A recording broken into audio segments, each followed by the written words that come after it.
Olá, eu sou a Filipe Arrendo e este é o Pode Investir, o podcast sobre investimento da DEC Proteste. Saber como investir em ações é a nossa aposta deste episódio. Esses casos existiram, as bolsas caíram muito, mas o que é certo é que as bolsas recuperaram sempre. Portanto, se as pessoas tiverem uma ótica de longo prazo, é praticamente certo que as bolsas acabam por recuperar. Não sabemos em quanto tempo, se vai ser rápido, se não vai ser, mas o que a história nos diz, e isso tem muito valor, porque aconteceu sempre assim, porque é que pensaremos que daqui para o futuro não será a mesma coisa, as bolsas caem, mas depois acabam por recuperar. E, portanto, quem teve paciência para esperar, acaba por ganhar dinheiro.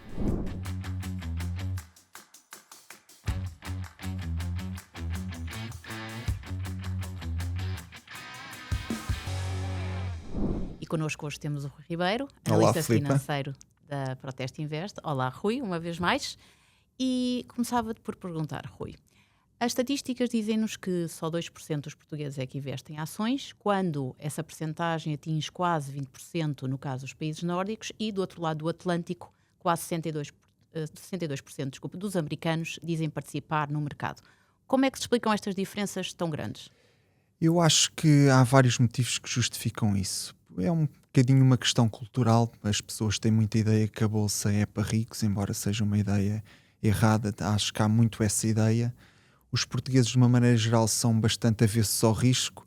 Isso também pode ter a ver com os baixos salários que há em Portugal e, portanto, as pessoas pensarão assim: se eu tenho pouco dinheiro, vou antes proteger aquele pouco que tenho e não querem arriscar e investir em ações, dinheiro, mesmo sabendo que podem ganhar algum dinheiro, preferem ser cautelosos. Mas eu diria que, se calhar, o principal motivo será a falta de literacia financeira, que vários estudos comprovam que é um problema em Portugal. E há outras coisas, por exemplo, se pensarmos e olharmos para o passado, os creches bolsista, por exemplo, de 1929 e que depois levou à Grande Depressão, se calhar são episódios que ainda estão na mente das pessoas e que nos afastam e acaba por ter tiradas todas as lições que tivemos desses casos e depois de não sei quanta regulamentação ter sido aprovada, a verdade é que há uma linha muito ténue entre o receio, não é? E o risco, e portanto. Sim, eu diria que até há alguns casos desses em que as bolsas caíram bastante, mais recentes e que estão certamente na memória das pessoas. Mas eu gostava de meter o foco no outro lado. Esses casos existiram, as bolsas caíram muito, mas o que é certo é que as bolsas recuperaram sempre. E é por isso que atualmente estamos em máximos históricos. Portanto, se as pessoas tiverem uma ótica de longo prazo, Uhum. é praticamente certo que as bolsas acabam por recuperar. Não sabemos em quanto tempo, se vai ser rápido, se não vai ser, mas o que a história nos diz, e isso tem muito valor, porque aconteceu sempre assim, porque é que pensaremos que daqui para o futuro não será a mesma coisa, as bolsas caem, mas depois acabam por recuperar. E, portanto, quem teve paciência para esperar, acaba por ganhar dinheiro. Olha, antes de prosseguirmos, acho que é importante esclarecermos uma coisa. Define-nos assim em 2 segundos o que é uma ação. Uma ação representa uma parte do capital da empresa, sobretudo das empresas das sociedades anónimas. Ou seja, se eu tiver 100 ações da EDP, quer dizer que sou dono de um bocadinho da empresa. Portanto, o capital da empresa está dividido por milhões de ações e os acionistas, os que detêm essas ações, são os donos das empresas. É uma ideia muito agradável, eu acho. Portanto, não é exatamente. É ao contrário das obrigações, que é estarmos a emprestar dinheiro a alguém. Aqui somos donos da empresa. Falaste do longo prazo. O que é o longo prazo quando pensamos no mercado de ações? E o longo prazo difere para alguém que começa, imagina, aos 20, de alguém que começa aos 40 ou aos 50? Ou o longo prazo é sempre igual? Eu diria que o longo prazo não tem a ver com a idade da pessoa. Pode ter a ver no tipo de investimento que a pessoa faz, mas o longo prazo significa que as bolsas têm muitas oscilações de curto prazo que são imprevisíveis. E, portanto, para nós investirmos de uma forma menos arriscada, temos que o fazer com um horizonte temporal no mínimo de 5 anos. Mas eu até diria que o ideal é que seja mais do que 5 anos. Aliás, se uma ação ao fim de 5 anos tiver com uma boa performance, não faz sentido vendê-la, não é? É para manter, portanto, ou não? Tem que se ver caso a caso. Ok. Ou seja, se nós achamos que os pressupostos que estavam na base de termos comprado essa ação, essa empresa, ainda se justificam, quer dizer que a empresa poderá ainda subir mais. Se entretanto já cumpriu as expectativas que tínhamos quando comprámos a ação, poderá ser uma boa altura para vender. Os momentos de compra e de venda é muito difícil de se adivinhar quando é que é o ideal para comprar e o ideal para vender. O ótimo é comprar em baixa e vender em alta, mas sabemos que isso é impossível. Tentar fazê-lo o melhor possível, sabendo sempre e aceitando que não vamos conseguir comprar no ponto mais baixo nem vender no ponto mais alto. Quando referias há pouco que os pressupostos podem não se manter, estamos a dizer o quê? Olhamos para uma ação e pensamos, ela já não tem margem para valorizar, não faz sentido mantê-la? Imagina, compramos uma empresa. Há sempre os dividendos que podemos receber, ou seja, não vale a pena manter por causa dos dividendos? Depende dos casos, porque nós às vezes podemos comprar uma ação porque paga muito bons dividendos, ou podemos comprar uma ação esperando que o rendimento não venha tanto do lado dos dividendos, mas mais na valorização que a ação vai ter em bolsa. Imaginando que nós compramos uma empresa porque, vamos supor a Galp, por exemplo, fez uma grande descoberta de petróleo. Portanto, era uma coisa que não estava prevista, é uma novidade, provavelmente a cotação irá subir. Depois de subir muito e de a empresa, passado alguns anos, operar naquele campo de petróleo, por exemplo, estamos a falar apenas de um exemplo, e entretanto as reservas desse campo começarem a diminuir, portanto aí as perspectivas de crescimento já não são tão grandes. Se a cotação ainda estiver em alta, eventualmente esgotou-se aquilo que nos fez comprar a ação, poderá ser uma boa altura para vender. Isto é um exemplo hipotético para as pessoas perceberem, claro. Mas portanto tem que ser analisado caso a caso, voltando um bocadinho atrás em relação à idade das pessoas. Portanto, o longo prazo tanto vale para quando temos 20 anos como para quando temos 50. Agora, quando nos começamos a aproximar da idade da reforma, talvez seja mais sensato investir em ativos menos arriscados, porque aí o longo prazo para nós já é menor, porque a nossa expectativa de vida começa a diminuir quando somos mais velhos, não é? E se o dinheiro for necessário, por exemplo, para um complemento de reforma, já não convém correr tantos riscos. E levas-me a uma outra questão. O Estado Social português dificilmente a prazo conseguirá, aliás, não o faz hoje e muito menos no futuro, pagar reformas a 100%. Aliás, fala-se, não é, de que em 2040 será 50-50. Isso não deveria levar mais gente a querer investir, mais jovens, precisamente que serão, não é? Quanto mais jovens, menores são as perspectivas de obterem uma reforma boa, não seria uma forma de compensar? A resposta óbvia é sim. Até se calhar por isso é que os americanos, para além de terem salários mais elevados e terem esta cultura de investimento mais enraizada, investem em bolsa porque já sabem que quando chegarem à idade da reforma o Estado não os apoia como na Europa, não é? E portanto, tendo nós a perspectiva, a nossa geração e as gerações mais novas, que as reformas serão bastante inferiores ao último salário, se as pessoas quiserem manter o nível de vida, têm obviamente de começar a constituir uma almofada financeira para depois compensar a diferença entre aquilo que vão receber na reforma e o que recebiam no salário. Portanto, a resposta é óbvia, sim, devem investir. Mas as ações não são para todos, não é? Já requerem algum nível de conhecimentos. Quando é que tu dirias que um investidor está preparado para entrar no mercado das ações? Não é certamente um principiante, não é?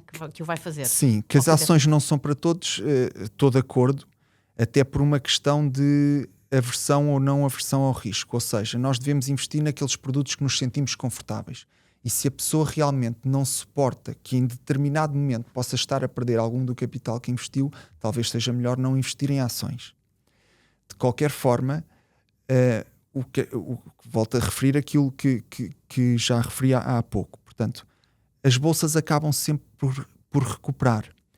E se nós conseguirmos lidar bem com o facto de determinada altura e não estarmos constantemente a olhar para as cotações, em determinada altura estarmos a perder dinheiro, podemos investir em bolsa. Eu diria que há duas condições para começar a investir em ações. Talvez seja, quando as pessoas começam a investir, talvez seja melhor começar por outro tipo de produtos, sobretudo se não são pessoas com conhecimentos técnicos da área. Vamos supor investir, por exemplo, em fundos ou ETFs, em que aí estamos a comprar um cabaz de muitas empresas, se for um ETF de ações, por exemplo.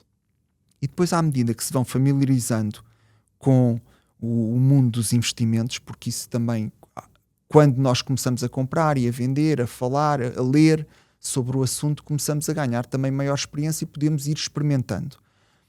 Portanto, começar com outros ativos menos arriscados, depois de ter uma boa carteira com esses ativos, Se quisermos ganhar potencialmente um pouco mais, podemos então investir diretamente em ações e termos algum conhecimento técnico ou estarmos apoiados em alguém que perceba do assunto e que nos possa aconselhar. O que significa que não é vergonha nenhuma se eu nunca me sentir preparada para investir em ações. Não é vergonha nenhuma, mas não é vergonha nenhuma, obviamente, e volto a referir, não é para toda a gente. Mas eu acho que as pessoas às vezes partem do princípio que não é para mim. E isso não é bem verdade. Pode ser para si e o rendimento que as ações proporcionam é bastante superior ao da maioria dos outros produtos. Eu vou-te dar um exemplo. Se aqui há 20 anos tu tivesses comprado, agora não vou falar de ações, mas é a mesma coisa, um ETF de ações mundiais que rendeu em média, se for tido em conta o principal índice bolsista mundial, 9,2% ao ano. Tu sabes, se tivesses investido 10 mil euros, quanto é que terias hoje? Não sei se quero saber. Quero? Eu acho que queres. Quero. 59 mil euros, portanto, quase 6 vezes mais. Portanto, vale a pena aprofundarmos os nossos conhecimentos. Porquê é que há 20 anos não me disseste isto? Porque eu há 20 anos também não sabia. Mas é um exemplo, pronto, concreto, da realidade recente, de como investir em ações pode fazer a diferença de facto. Pode dar-nos um rendimento muito superior ao que teremos em qualquer outro tipo de produtos. Olha, e faz alguma diferença apostar no mercado português ou no mercado internacional? Ou seja, bolsa portuguesa versus bolsa estrangeira? É igual? Devo começar por uma, por outra? Nunca se deve investir nem num mercado só, seja ele o português ou o americano, nem num só setor. É importantíssimo diversificar, porque nem todos os setores, nem todos os países são afetados da mesma maneira pela conjuntura económica. E, portanto, eventuais perdas ou eventuais investimentos que corram mal nuns podem ser compensados por ganhos noutros. Portanto, mesmo estando a começar, não é uma ideia errada começar pela Bolsa Portuguesa ou começar por esta Bolsa. Deve-se começar logo por um cabaz diversificado de ações. E tendo em conta o contexto geopolítico atual, não é? Que não está muito feição, enfim, temos aqui muitas volatilidades. O que é que eu deveria fazer hoje? Se eu quisesse entrar no mercado de ações, para onde é que eu devo ir? Para onde é que eu não devo ir? Se já tivessem cumpridos aqueles pressupostos que falámos há pouco, eu diria que como as bolsas estão em máximos, imaginando que temos um determinado montante de capital, não devemos investi-lo todo de uma vez. Devemos ir comprando aos poucos para não correr o risco de comprar num momento em que as bolsas estão muito altas. Devemos ter em conta que não podemos precisar desse dinheiro nos próximos anos. Portanto, no mínimo 5, dirias exatamente, tu, não é? É para deixar ficar e diversificar muito bem, nunca meter os ovos todos no mesmo cesto. É um adágio popular muito conhecido e aqui na Bolsa aplica-se que nem uma luva. Portanto, comprar ações de vários setores e de vários mercados diferentes. Quais são os setores que neste momento estão com melhores performances? Assim, se tivesses que dizer, 2 ou 3. Eu diria que o setor tecnológico e sobretudo as empresas ligadas à inteligência artificial têm tido uma performance muito boa, porque as perspectivas realmente do setor são boas. O setor da defesa também, sobretudo agora com estes acordos que têm havido de rearmamento dos diversos países, o que é ótimo para as empresas que fabricam armamento. Depois há outros setores mais defensivos que são menos voláteis, ou seja, são menos dependentes da conjuntura, sei lá, o setor da distribuição. As pessoas têm que comer, quer haja crise, quer não haja crise. Portanto, o retalho alimentar, as vendas tendem a não ter grandes quebras, mesmo em momentos de crise. Isso significa que são ações mais estáveis, digamos assim? Os setores mais defensivos, sim. Como este que eu falei do retalho, as Então, farmacêuticas, por exemplo. No caso da tecnologia e da defesa, já não. Para quem está a começar, podem ser esses setores que são mais defensivos, podem ser um bom princípio, ou seja, porque não estou ainda habituada a lidar com as volatilidades e, portanto, achas que pode ser uma espécie de estágio para depois... Depende do perfil de risco, pronto. Talvez seja se a pessoa está com um bocadinho de receio, talvez seja uma melhor forma de começar, no sentido em que não vai começar logo a ver variações muito significativas nos preços das ações. Mas lá está.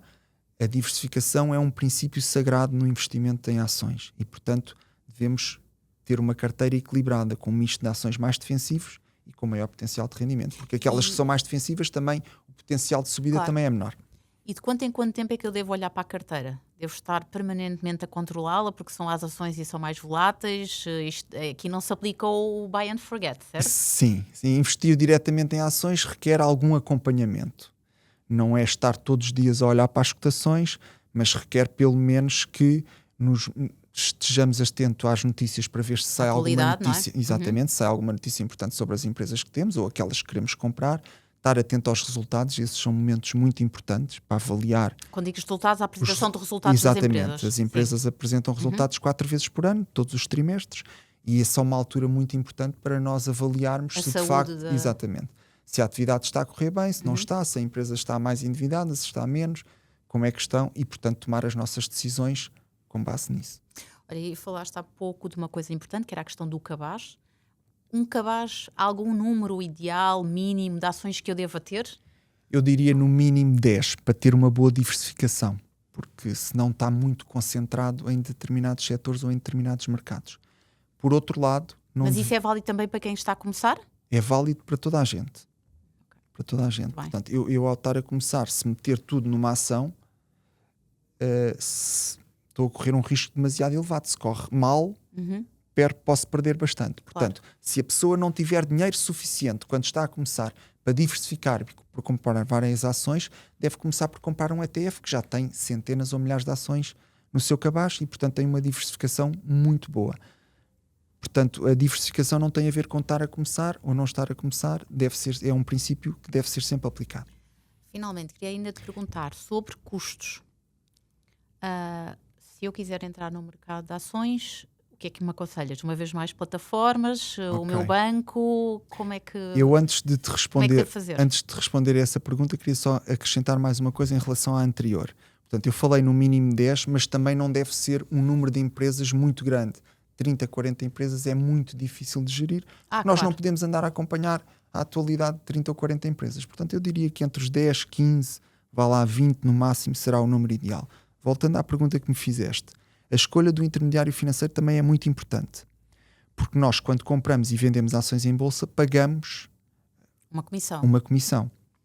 E, portanto, se as comissões forem muito elevadas, comem-nos, entre aspas, um pouco da rentabilidade que podemos obter. Portanto, nesta altura, de uma forma genérica, há corretoras o que não acontecia há uns anos atrás, que cobram muito pouco ou nada em determinadas circunstâncias por comprarmos ou vendermos uma ação. E, portanto, é nessas que devemos constituir a nossa carteira, porque tem muito menores custos.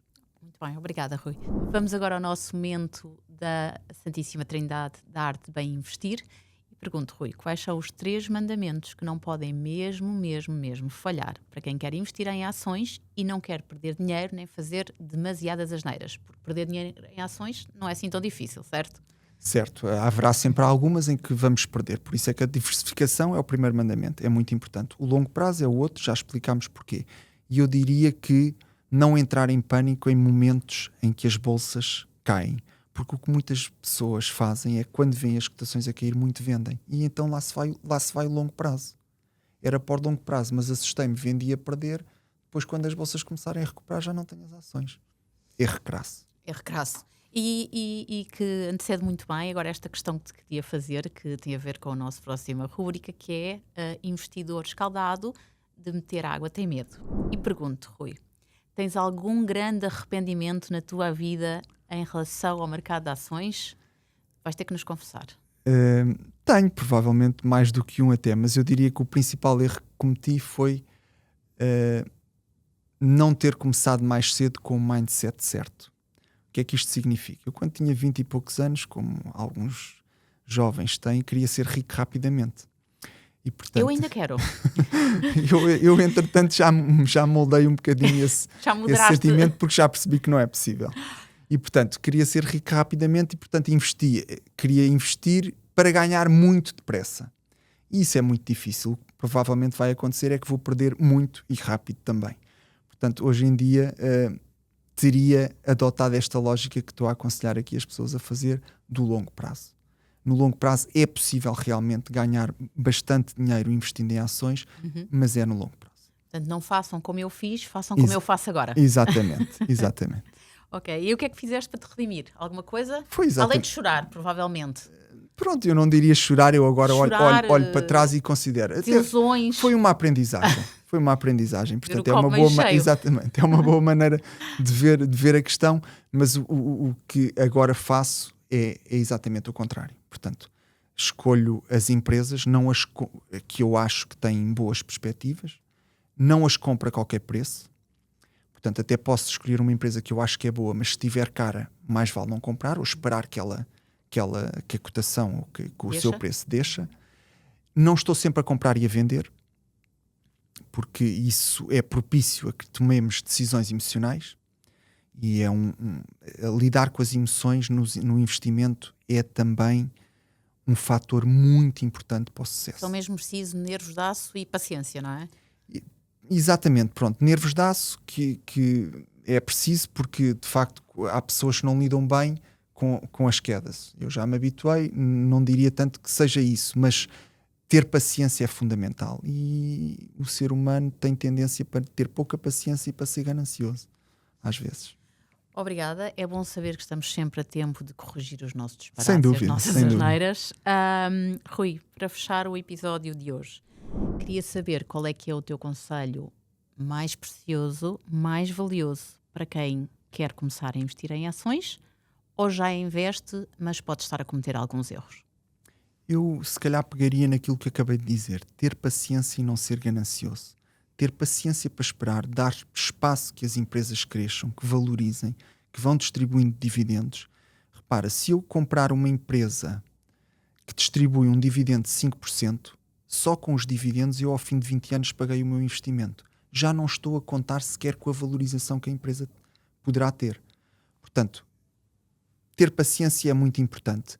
Não ser ganancioso, no sentido que toda a gente está a comprar aquilo, já subiu imenso e eu vou atrás da onda e poderei já ir tarde. Mas a ganância, aquele bichinho que temos cá dentro, eu também quero, pode-me levar a fazer uma asneira. Portanto, por isso é que eu foquei-me muito. É melhor comprar uma empresa de média qualidade a um ótimo preço do que uma empresa de boa qualidade muito cara. E temos todos estes conselhos no site da DEC Proteste Invest.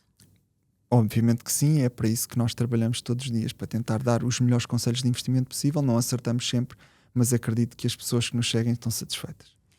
E com estas palavras do Rui, fecho o episódio de hoje. Muito obrigada por nos ter ouvido. Obrigada, Rui, pela tua presença.